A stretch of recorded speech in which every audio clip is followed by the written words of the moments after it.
Okay, so the idea is to milk uncertainty and try to exploit disorder. There's a lot of uncertainty in the world. There's a lot more uncertainty than you think there is. So you can't predict what's going to happen.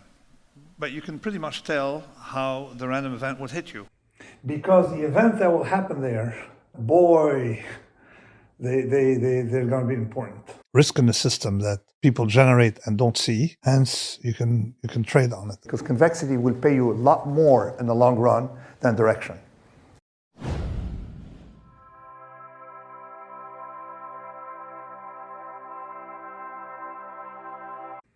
Remote events happen less often, but when they happen, they command much greater effect on the total properties. So the definition of fat tail is a small number of observations in a given data set will represent the bulk of statistical properties. You have more observation here and fewer observation in the tail, beyond 1 sigma. Because the event that will happen there, the deviations will be fewer above 1 sigma, but when they happen, boy, they're going to be important. So that's the problem, that they are events that have a huge impact, and we can't tell ahead of time when they're going to come, and we have no idea about their structure. And people fool themselves thinking they have an idea about the structure. So you have to understand what domains are affected and which domains don't. So we have a tableau. In the Black Swan, I did that years ago by saying this is the domain. Socioeconomic life is driven by fat tails. Your weight is not driven by fat tails. Like there's no meal you can have that will represent 98% of your annual consumption. You can try. I mean, you die, I think, after the first 2% or something like that. I mean, you die after the first 5,000 calories, so you can't reach.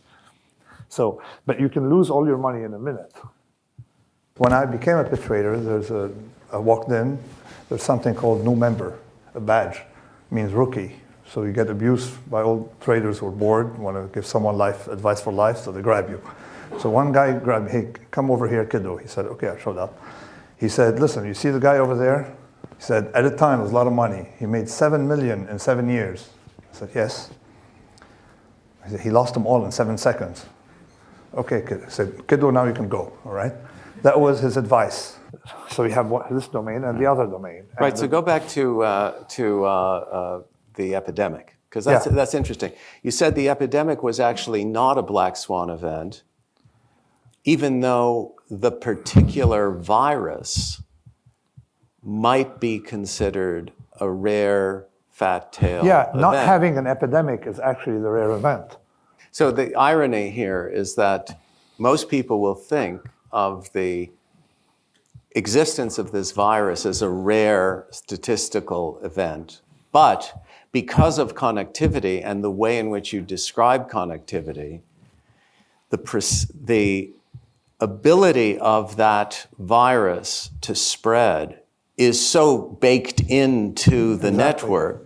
And there's no place to hide. And there's no place to hide that we should not think of pandemics as rare events. We should assume that they're going to be predictable. They're rare, improbable, but the probability of their spread is very predictable. But I was enraged during the pandemic at practically every single group, of different political groups. In the beginning, had to fight people in psychology departments, finding it irrational for us to worry about a pandemic that killed 5,000 people worldwide, when cancer was killing 5,000 people every day or something, right? So you can explain to them the following reasoning. There's a fellow called Dr. Phil who went on television saying, at the time, COVID had killed 3,000 Americans. He said, 3,000 Americans have drowned in the swimming pool. So, why don't shut down swimming pools because people drown in them? Why do we shut down because of COVID? The response is, if I drown in my swimming pool, odds are that the neighbor is going to drown in his swimming pool, or that probability increased. Whereas the probability has not increased, right? Whereas if I die of COVID, the odds that my neighbor is going to die of COVID has increased. So you got to look at the multiplicative effect of these things and forget about standard statistics. Again, mediocre stat is what people learn in business school and statistical classes. You're completely useless on a bell curve.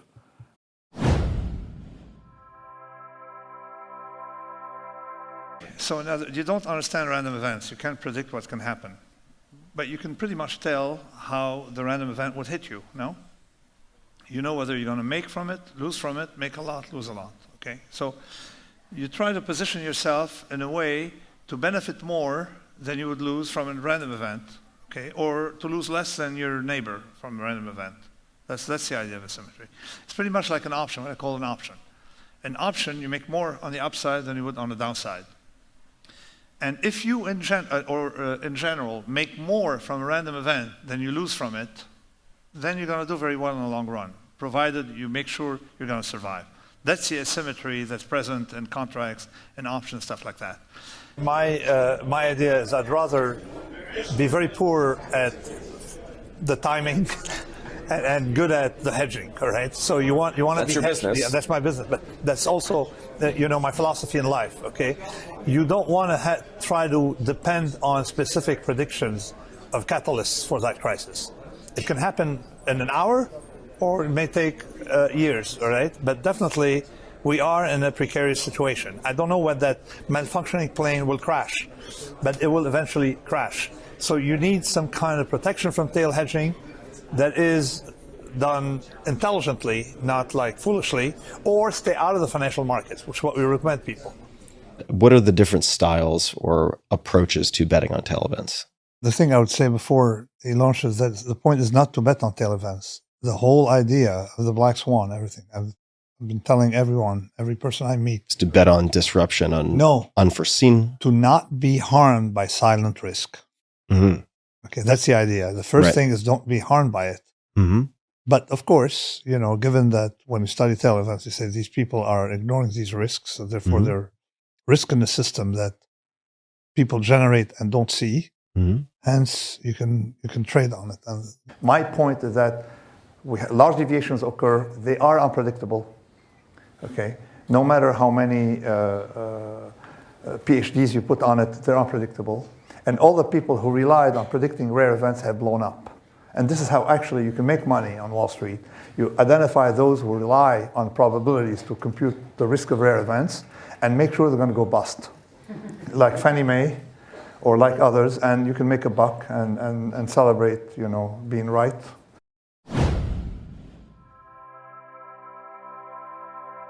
But the principle should always be to be on the right side of convexity, because convexity will pay you a lot more in the long run than direction. So what is convexity? Just to refresh. Okay, so the convexity is if you make more, if the market goes down 10%, you make $1 million. If it goes down 20%, you make $10 million, you have convexity. Mm-hmm. And this is what everything is based on. Say if the market goes up 10%, you make more money than if the market went down 10%, then you lose. If the market went down 10%, you're convex, you see? And otherwise, you're concave. The best way to figure it out is with this. This is convex, this is concave. If you want to remember,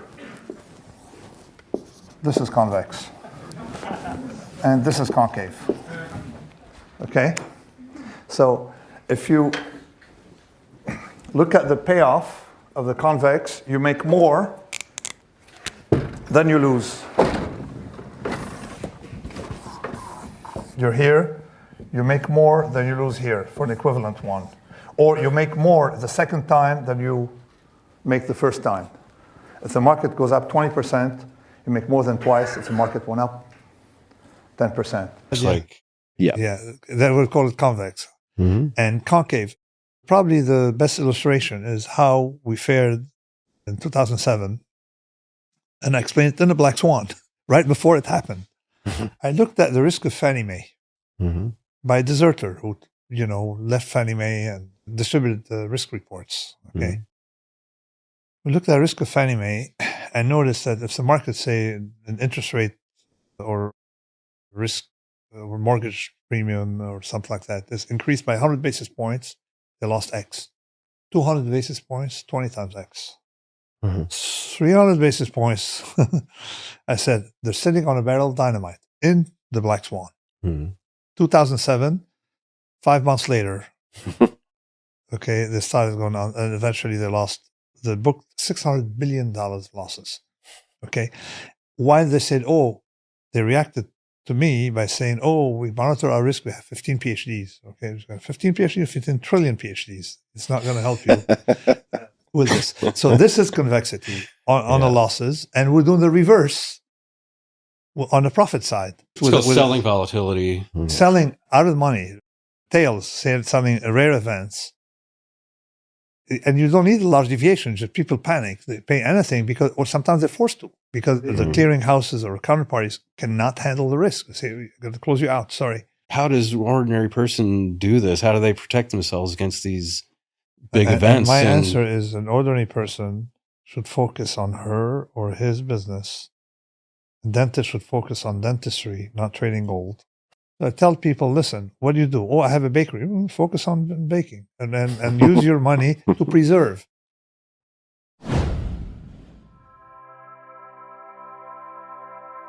I don't think most people understand it. I think it's one of your more complicated concepts. I think I finally do understand it, but I'd love to have you explain it and see if we can spread the name a little bit. I'm going to Very explain important. one thing that rule, called path dependence. If you wash your clothes first and then iron them, say you wash your pants and then iron, you get different results from if you ironed your pants first, then washed them? Okay, so the sequence matters, no? Okay, so it's trivial, but you need to analyze things dynamically to get that point. They have the illusion that you take a risk once per lifetime. They look at risk return. In fact, it's a sequence. Say you smoke. Do you smoke? No. You don't smoke. Okay. But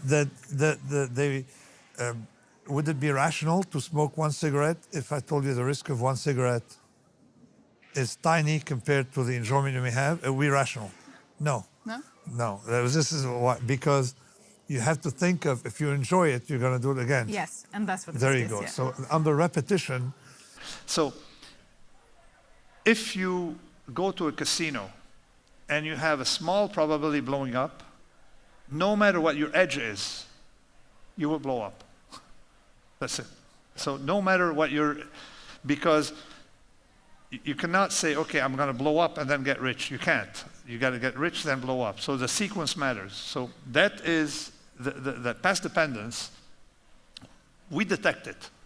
This is the reason why we're paranoid. If you go to a casino and play with the house money in the sense that you bet small and that you win big, if you win big, then you risk big. But if you lose, you don't take risks. So in other words, your initial endowment, you try to preserve it, but you risk everything you make from a casino. If you look at it dynamically, that's what every trader does. You play with the house money. If you don't follow such a strategy, you're eventually going to go bust one day. Right. Because you can't say, I can look at the average return, because if you're bust on day 28, there is no day 29. You see? Whereas if you take an average of people's returns, if number 28 goes bust, number 29, can operate freely, you see? So that concept of past dependence was not incorporated into the psychology of decision making, and then therefore they found that we're irrational in many places where in reality we're not, because if you look at things in sequence, you see, so you got to always look at things in sequence, not look at things statically. And there's this concept, which I'm sure you've all heard of, loss aversion, where people are irrationally loss averse. No, they're not irrationally loss averse. They're rationally loss averse, because if you go bust, you can never recover. If you go super short and you sell everything and you lose everything, you'll never get back in the game. You have to stay in the game. And it's kind of an obvious concept once it's explained and described, but there are entire books written on it. The Kelly Criterion and Fortune's Formula, that book, and so on. So you cannot analyze one event. You got to see how that event is going to shorten your life expectancy. So there's some classes of risk you should never be taking. And effectively, when you take, Goldman Sachs has been around 159 years. You may hate them, I hate them, but you got to admire how they stayed alive. Why? They never take risk of ruin. And that's the same thing as a lesson I had as a trader by an old trader who came and told me, listen, take all the risks you can, but make sure you're in tomorrow. So make sure you survive. So it tells you that you got to gear your risk-taking first towards survival, and that entails you take more risk as you're making more money with the casino money. And that's called mental accounting, is deemed irrational. And being paranoid is deemed irrational because they only look at a single event, not series of events.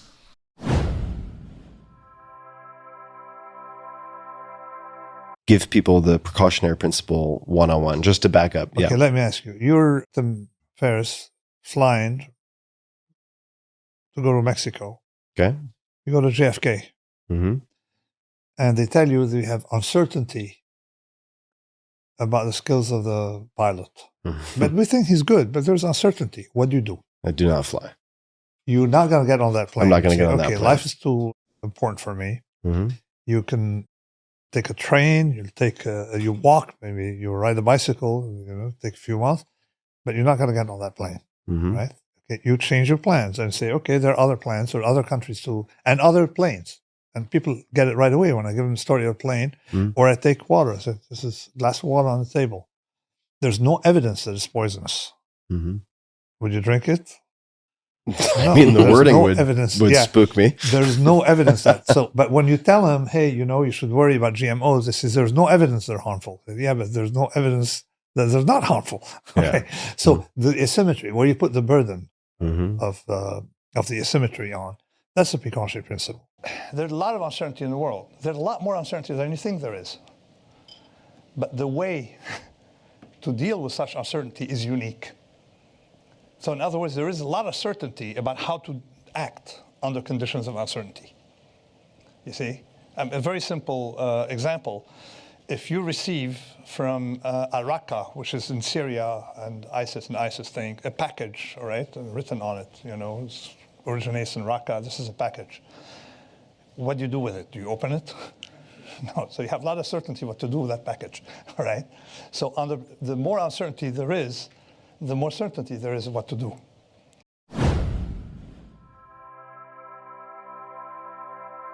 So the idea is to milk uncertainty and try to exploit disorder. I did a very simple experiment. On my computer, I generated two kinds of series. One where a person knows where he's going, very intelligent person who knows where he's going, but doesn't have any convexity in his payoff. The other one of a person who doesn't know where he's going, has no idea, but has convexity in his payoff. You see? Look at the difference between the two. Trial and error is an option. Why? Look at trial and error as something like this.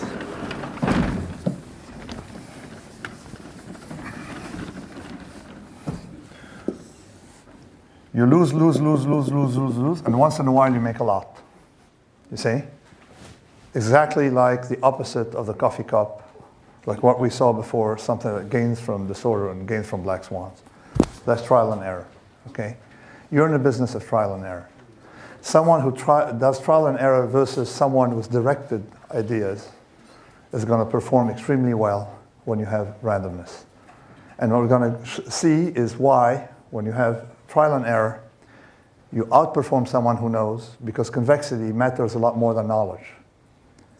You don't know what's going on, you keep trial and error, and you're rational enough not to make mistakes by doing the same trial twice, or having a result and giving it up. So we can generate rules from this. But then I realized you guys will not remember the 7 rules as you leave this place. So what you have to understand is how an option works. And once you understand how an option works, then you understand one rule, how to be in a position where you are anti-fragile and benefit from randomness. It's a big misnomer that trial and error, or luck, benefiting from luck, all right, is a good. The word trial and error is a misnomer. We should not say trial and error. We should say convex function of randomness, or trial with small error. Okay, trial and the error have to be small. So the antifragile, you're in an environment where the errors are small and of small cost, and the gains are large and unlimited. And then you are positioned properly towards the black swan, unpredictability, all these things. This is what's central. And you can model it exactly like an option. And an option increases monstrously in value when there is volatility.